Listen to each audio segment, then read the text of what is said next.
diversity. Diversity, that's what we have. So I'm not gonna ramble on, maybe the mic will come back, Oh, yeah, it will. you know, I'll think of something that something else back. I appreciate you sharing with me. Miss Harriet Pender, would you please share some of your historical events? I guess I can just say, born in 1961, Mm-hmm. I was small during the civil rights, but aware. Mhm. And I can just tell you, because your children are so, I would use the word oblivious, they don't know what's going on around them. Right. You know, mama got you saved, daddy wasn't there. But little things that I remember, mama renting from a really wealthy white man, and just as a child, things I remember saying. He came up one night, we were in Kokomo, Crossing Post Chapel. He came up and handed mama a gun, and I saw that, Mm-hmm. and he left. And when, what is going on? I've always been like ahead of myself. Mm-hmm. So I said, something is going down, something is in the air. But I can tell, I think she kept that pistol, and we had to take it from her, okay? Right. Later in life. As we move on in school, I just remember maybe in the third grade having my first white teacher, and she was in a wheelchair, but very nice. So I didn't get a brunt of anything. And growing up in Pokemon, the Kearneys, their little grandchildren, we played together. Okay. And mama didn't teach racism. She didn't teach awareness. Right. She warned my brothers, Mhm. and keep your hands to yourself, don't be playing in nobody's hair, that type thing. So I just remember little things like that, but she never taught racism. Because we had white people come to our house just like we did blacks. Right. And there was never a problem. So I move on from there maybe to middle school, high school, and then we have black and white homecoming queens and kings. We integrated, but there's still that little line that we had to elect black kings and queens and white kings and queens. So you know, it's still there. You're going off to college. I had no desire to go to a white college, okay? Because I have a fiery temper. Right. And I knew I wouldn't survive. Right.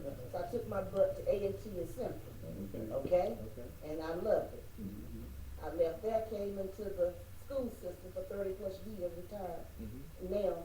Yeah. And you see, let's put this, when I went to the central office to work in 1986, it was a 2-story building right up here on the corner across from the ice cream parlor. That was my first administrative job. There was one black person upstairs, that was me. There was one black lady downstairs that the family brought us around. That was it in the entire building. So you can still see, but there's still no place for us. And blacks can say what they want to, but when you're light skinned and when you can speak, you kind of can ease in little places. But you still got to know your place. I don't care what you say. Because to me, there's no trust there. You know, and I don't say what I won't do, but there's no place in my bed or anywhere else for a white man, okay? There's no trust there. I tell people, I don't cross that line. Okay? No. You stay over there, I don't trust you. And see, that's what it has done to me. Okay? Mama lived on Green Street. So I must have been a preteen or something. I see the KKK walking by the house. I saw that with my own eyes. Okay, let me stop you right there. Okay. What year was this? It had to have been what? Was it early 70s? Okay. Had to Not be. too long ago. Okay. So probably something like that. Okay. When mama was up there. I mean, but and it was quiet, but she was, I'm nosy, she would let me look through the door and scream Right. and see what was going on, so I saw that. And from that point on, when I became a mother and had a son, that's when it really hit the grease hit the fire, okay? Right. And he came in, cause his dad was black, and I mean black, okay? So he didn't get my complexion. Right. So I remember him coming home from maybe kindergarten, and he asked me what color he was, and I thought he was joking because y'all had a personality. Right. That's when I knew somebody had said something about his color, so I said, what's that all about? And he was a hugger, and is a hugger. Right. He said, I hugged this little white girl. I said, oh no, here we go. And I got a feeling that's when the teacher said something about the color line. So that started everything, okay? He went to a party, let's go on up, because I'm like mama, I didn't teach him racism, I taught him awareness. I said, this is what has happened when you get involved with women of the opposite race, meaning white. I said, most of those, the common denominator is a white woman and death. I said, now, if you want to date a white woman, be willing to die for her. I said, just like I'm telling you all. So it's your choice. So he went to a party with some little boys he started kindergarten with. The next morning, he said, Mom, I said, what? The way he said it, I knew something was wrong. He said, you know, we had to lock, I had to get locked inside your car because some white man wanted to lynch me. Wow. I said, and he was right over, you know where the little store on 56, the little restaurant? It was a neighborhood right there, across where that house got that fence around it. It was that neighborhood. And I said, what did your friends do you went with? He said, they stood at the car and protected me. That's all I need to know. Right. He said, but I found out their parents told them not to go to this party. So I said, well, evidently you were going to be their token nigga that night. I said, but they changed their mind. And I didn't see them anymore. I said, well, we can go press charges, but he did not want to. Because he was like a junior, senior in high school. He did not want, but that changed his personality completely. Tim was no longer that little boy I knew. He totally changed. But if it took that to get my point across to him, way back then, you know, so be it. And all I can say is in education, like Sonny was saying, if they could just go back and look at what happened during the civil rights, they wouldn't be walking around here sagging, mine included. Girls would put some clothes on, and they would hit those books the way they're supposed to, because so many people have made so many sacrifices for us. You know, I know that's why I applied myself as hard as I could, because I know the sacrifices my sisters and brothers made for me. Some kids quit school to help mama, and I was a first generation college student. And if I called on somebody, they would come and help me financially or whatever. And I don't forget that. I don't forget where I came from. And it's just so much, you know, it's in the news. People keep talking about we've made so much progress. We're being tolerated. You know, because they know they need our dollars, they need our votes now. So they're tolerating us. But I still think in the basement of a lot of churches, in somebody's house, the KKK is still active. Okay? All I can say is don't sleep on it.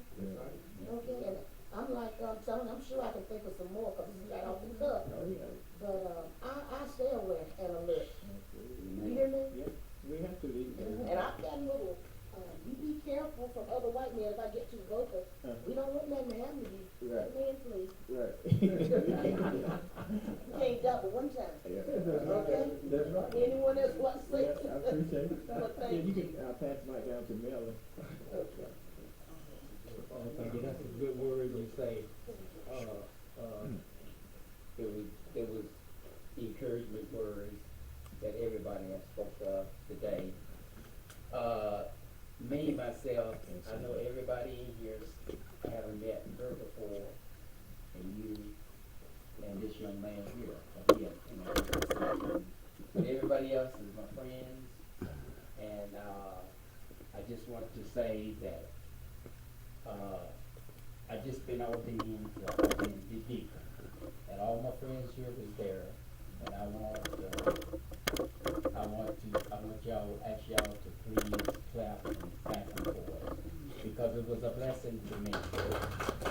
And I thank every one of y'all again for being there, because as people, and especially black people, we need all the support that we can get from each other. And my name is Deacon Reed. My original home is in South Carolina. That's my original home. And let me tell you something. I have seen so much in my lifetime coming up.